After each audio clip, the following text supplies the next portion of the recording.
Oke, assalamualaikum warahmatullahi wabarakatuh.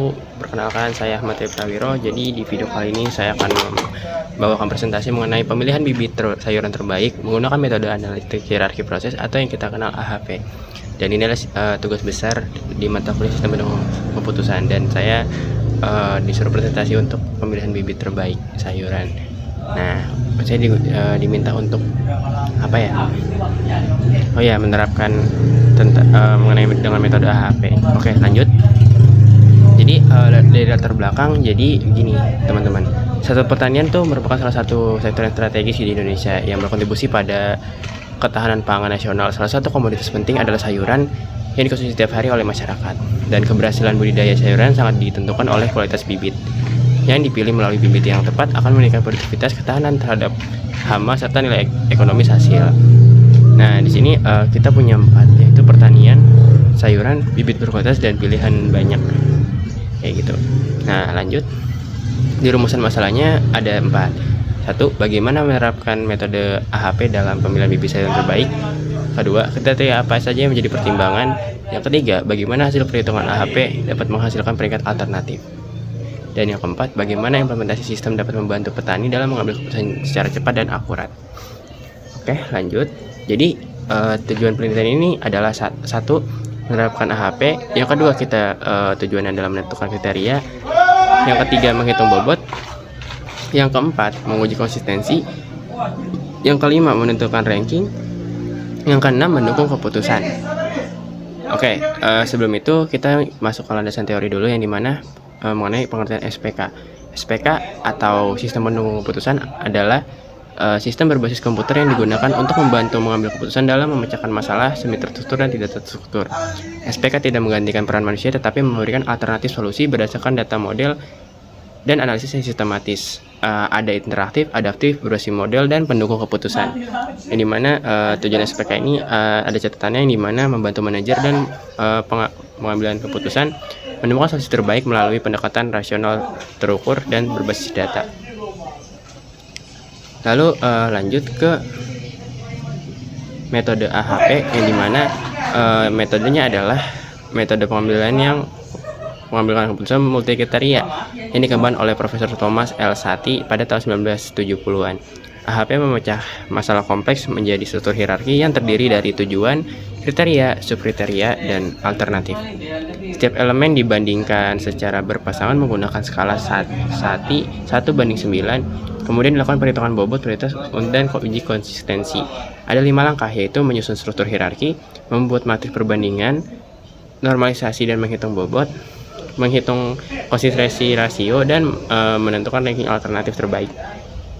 Lalu kelebihan dan kekurangan AHP ini, kelebihannya pertama, struktur hierarki memudahkan pemahaman masalah kompleks, lalu menggabungkan data kuantitatif dan kualitatif, memiliki uji konsistensi untuk validasi, hasil perhitungan yang transparan, dan fleksibel untuk berbagai bidang pengambilan keputusan. Nah, kekurangannya adalah sangat bergantung pada subjektivitas, jumlah perbandingan meningkat, dan perlu konsistensi tinggi. Bila konsistensi lebih dari 0,1, maka penilaian harus diulang. Sulit jika data lain tidak lengkap. Lalu ke pemilihan bibit sayuran, yang dimana studi kasus dilakukan pada kelompok tani yang akan menanam sayuran konsumsi yang dihadapkan pada 4 pilihan bibit, yaitu sawi, bayam, kangkung, dan salada. Masing-masing bibit memiliki karakteristik berbeda dari segi harga, daya tumbuh, ketahanan hama, dan hasil panen. Tujuannya adalah menentukan bibit terbaik yang akan memaksimalkan keuntungan dan keberhasilan budidaya. Lalu kita masuk ke analisis, yang dimana kriteria dan alternatif. Kriterianya adalah mulai dari kode, kriteria, dan tipe, yang dimana K1, K2, K3, yang dimana isinya adalah harga bibit, daya tumbuh, dan ketahanan hama, dan tipenya adalah cost, benefit, dan benefit. Lalu dari alternatifnya tuh ada kode, alternatif, dan jenis, yang dimana kodenya itu terdiri dari 4, A1, A2, A3, A4, yang dimana alternatifnya terdiri dari sawi, bayam, kangkung, dan selada, dan jenisnya adalah semuanya daun. Lalu ke struktur hierarki AHP, yang dimana goalnya adalah pemilihan bibit sayuran terbaik, yang dimana kita turun ke bawah untuk melihat K1 harga, daya tumbuh, ketahanan, dan hasil panen. Dari keempat keempat tumbuhan dari keempat sayuran yang kita masukin tadi, kayak sawi, bayam, dan kangkung, dan selada.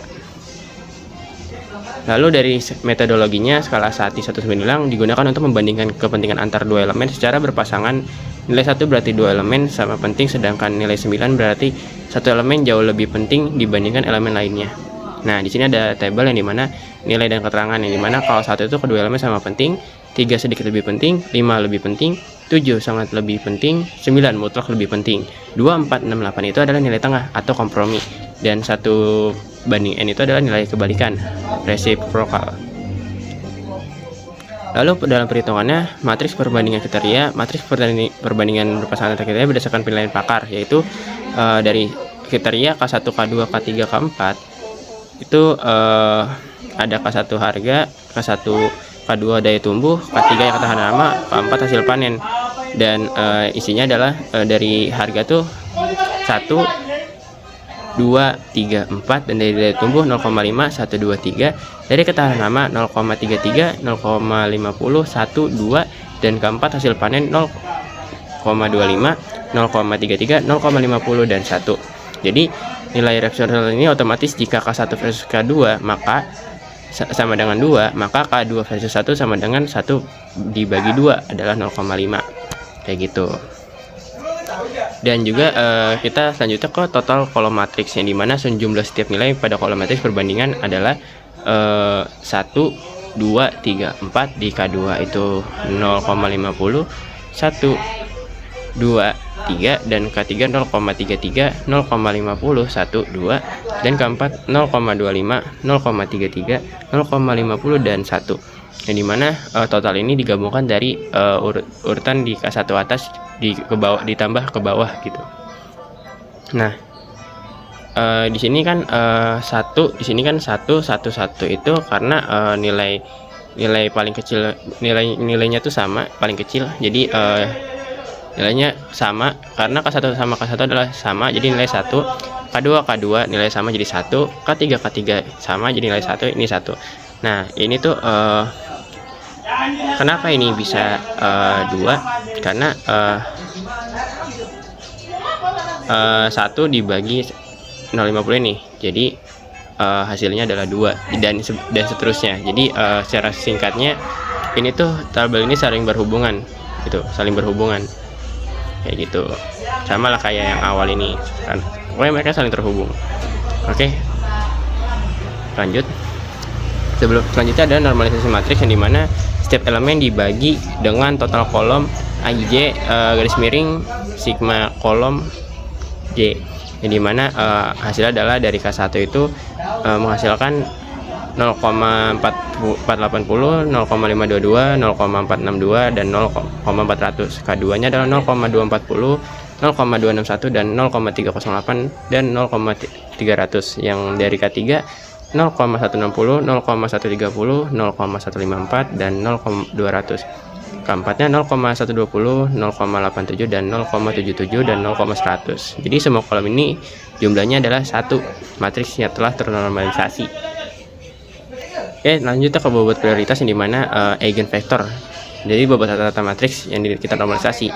Dan dari K1 itu bobotnya itu 0,466, dan daya tumbuh itu 0,277, dan dari K3 itu 0,16, dan hasil panen itu 0,096, ya dimana persenannya adalah 46%, 27%, 16%, dan 9,6%, yang dimana kita bikin grafik di sebelah sini.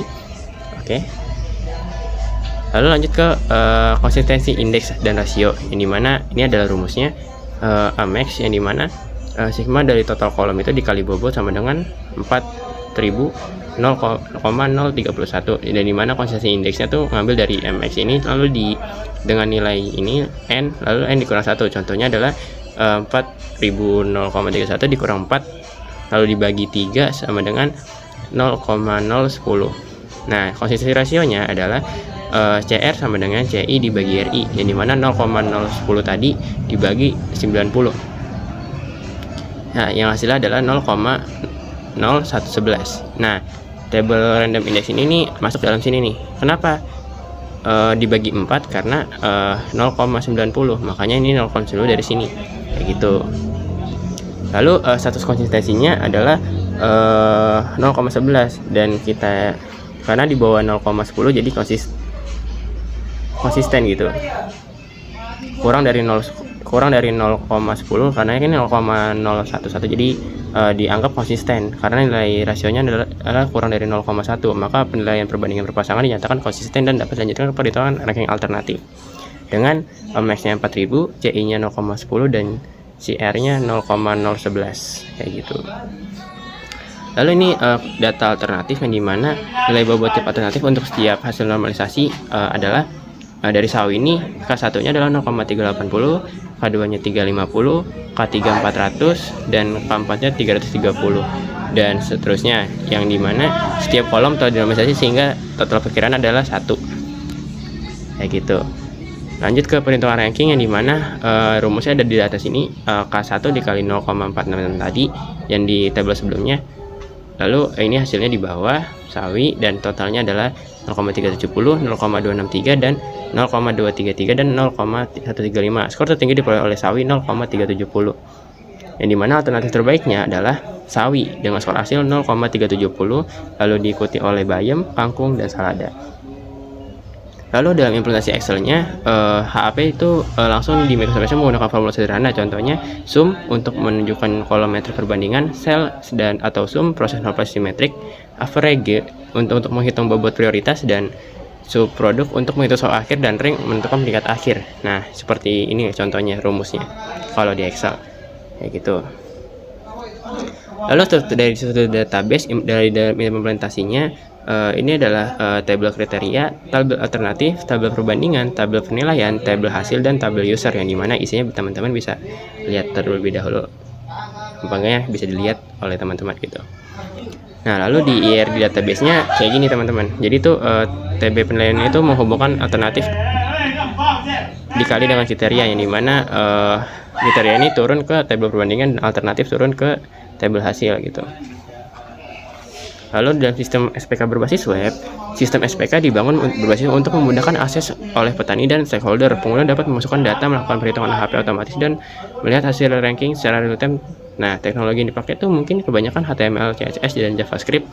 Dan di backend yang menggunakan PHP atau Laravel, lalu database MySQL, dan visualisasinya adalah Chart.js. Yang dimana biasanya tuh kalau aplikasi itu isinya login, input kriteria, input alternatif, perhitungan, hasil ranking, dan laporan PDF kayak gitu.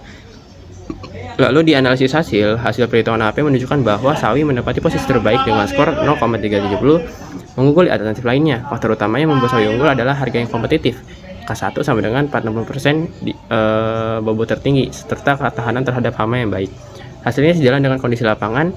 Petani umumnya memilih sawit karena perputaran modal cepat dan risiko gagal panen yang rendah. Jadi distribusi skornya adalah sawit itu dengan poin 37%, bayam 26%, dan kangkung 23%, dan salada 13% yang akhirnya skornya digenapin dari 100% gitu. Oke, lalu disimpulannya berarti metode HP ini berhasil diterapkan untuk pemilihan bibit sayuran terbaik secara tersusun dan objektif. Lalu kriteria harga K1 menjadi faktor paling berpengaruh dengan bobot 46%, diikuti daya tumbuh, ketahanan hama, dan hasil panen. Lalu hasil uji konsistensi memperoleh konsistensi 0,011 yang dimana kurang dari 0,1 menunjukkan bahwa penilaian bakal konsisten dan valid. Lalu 4 berdasarkan perhitungan ranking, sawi menjadi alternatif dengan skor 0,370. Dan yang terakhir, sistem SPK berbasis HP mampu memberikan rekomendasi keputusan yang dapat dipertanggungjawabkan secara ilmiah. Oke, mungkin sebagai penutup ada saran mungkin atau dari tambah kriteria, pertimbangan kriteria tambahan seperti masa panen, kebutuhan air atau kesesuaian iklim lokal. Lalu dari sarannya adalah validasi pakar yang dilakukan yang dimana melakukan validasi penilaian dengan beberapa pakar petani untuk meningkatkan objektivitas. Lalu aplikasi mobile, kembangkan versi mobile, lalu kombinasi metode, ya padukan AHP dengan Topsis atau SAW untuk hasil yang lebih komprehensif. Lalu data real, gunakan data harga dan produktivitas aktual dan distribusi bibit dan petani lapangan, atau mungkin integrasi IoT yang dimana untuk monitoring kondisi tanah atau cuaca. Oke, itu aja. Mungkin terima kasih. Semoga presentasi ini bermanfaat bagi pengembangan SPK pemilihan bibit sayuran berbasis AHP. Jika ada pertanyaan atau diskusi atau saran mungkin bisa ditanyakan di kolom komentar. Saya Rio, terima kasih. Saya akhiri. Wassalamualaikum warahmatullahi wabarakatuh. Dadah.